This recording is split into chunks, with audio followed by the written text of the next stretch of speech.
1,500 soldiers with this job assignment. Actually, some of them stole guns in the military unit. My time, I was even afraid to think. I was so fearful that the birds and mice could hear me. But these soldiers so openly saying that they are not going to follow the order from Kim Jong-un personally, and also started using a gun to fight for their rights.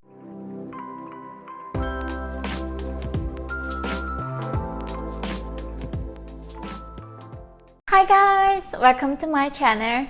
My name is Yeonmi Park. I'm a North Korean de facto human rights activist. So guys, today I have incredible news. I cannot even believe I'm saying this to you. A coup d'etat, a coup happened in North Korea. Finally, in a city that is only 35 kilometers away from Pyongyang, the city called Pyeongseong. This is where it all began on February 23rd, 2021. I just oh my god, my heart just jumping so fast right now. I'm just so in a joy. And even though I can say that didn't succeed, the coup d'etat didn't spread throughout North Korea, unfortunately, as we expected. However, somebody started that step of resisting the regime. And this is incredible. So how it happened is that Kim Jong-un recently came to power and the economy didn't go better as it got worse and worse and worse. So according to the ambassador to North Korea from Russia, the Russian ambassador even complained to public that as a foreigner, even hard to find goods to buy.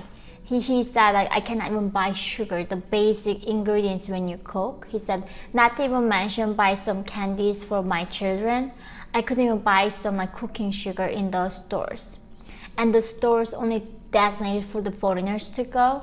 Right now, due to the COVID, England, France, all these countries left.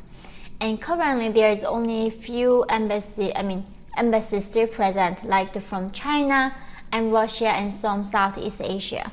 Those foreigners residing in North Korea are complaining that they cannot find the basic groceries. And imagine if the foreigners can't get it, how the North Korean even elite gonna get it? So right now, even in elite are saying, I cannot take this anymore. We cannot find things, you are starving, and the elite are really not happy how things are going. So since the Kim Jong-un came in, the country's economy going down and down and down. And of course, people always been suffering, but right now, even the elite are suffering. So in this situation, last month at the 8th Congress meeting, Kim Jong-un was literally throwing stuff at the elites and blaming them that the economy is a mess, make it better. And in order to do that, Kim Jong-un's answer wasn't opening up the economy, giving people freedom and start a free market system. None of that. He said, okay, we got 1.2 million active soldiers right now in the military. 1.2 million active soldiers out of 25 million population. It's a lot of soldiers. So he said, with those men, when they are done serving our nation for 10 years, we are still gonna force them to do something unbelievable. So Kim Jong-un said to them, so the current ones who are done serving the military service for 10 years, why don't we send them collectively to the collective farms and also to the miners' towns? Therefore, he can use this free labor forever and ever. And this is all the problem how it began. So these soldiers in Pyeongseong city, it's only north but east side from Pyongyang, very nearby. They were so excited to go home after 10 years. North Korean soldiers, unlike other soldiers during the military service, they don't even have a time to go visit their family. For entire 10 years, they stay away from their family members, and a lot of them don't even make it, don't even survive till the end. During that 10 years time, they are actually, the name is soldiers, but they are free slaves to Kim Jong-un. Kim Jong-un makes these soldiers to build dams, build tons of buildings in Pyongyang where there's not even safety gears. So many soldiers die on the construction sites, and they are free farmers. And after all of that, and Kim Jong-un told them, like, okay, you're done with the military, but now why don't you go this collective farm and the mining town and work there for until you die. These soldiers, as soon as they got this like final paper, we called it like job assignment, they outraged. And this is another interesting about North Korean young generation. We call that 장마당, the black market generation, who were born in 90s like myself, who did not experience government public ration. I did not get any free single thing from the regime, even though it is supposedly able to should provide everything for free to the people. This generation has extreme less loyalty towards the regime. And there are times in the past, actually, my parents' generation, even the government say like you don't need to go work in the dam until your death. People like chose to go, and that's how brainwashed people were. Why not this young generation? They are different. They do not have that loyalty. So when they got this like job assignment paper and they saw that their life is forever ruined, they just couldn't take it. So I realized like when I came to America, being a farmer actually didn't have the negative connotation, and being a miner even was fine, because you guys have a, like safety gears, and even farmers sometimes like live much better in America. But in North Korea, it's so opposite. When you are being a farmer, doesn't mean that you get your own land to farm.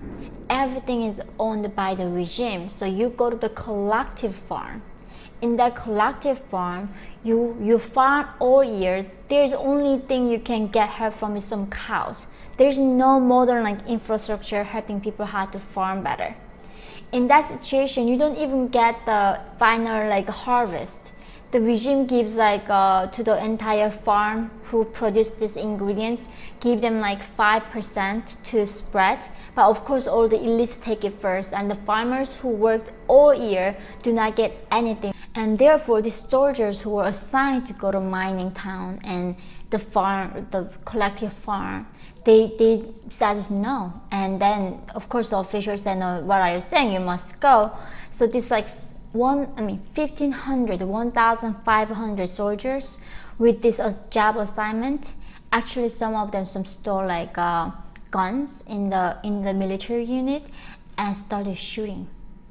And people like in North Korean history didn't hear the gunshots. So even though, guys, North Korea has the 4th largest military in the world and got the nuclear weapons, it is unbelievable heavy crime for individuals to own a gun, and even like using it is unthinkable like crime.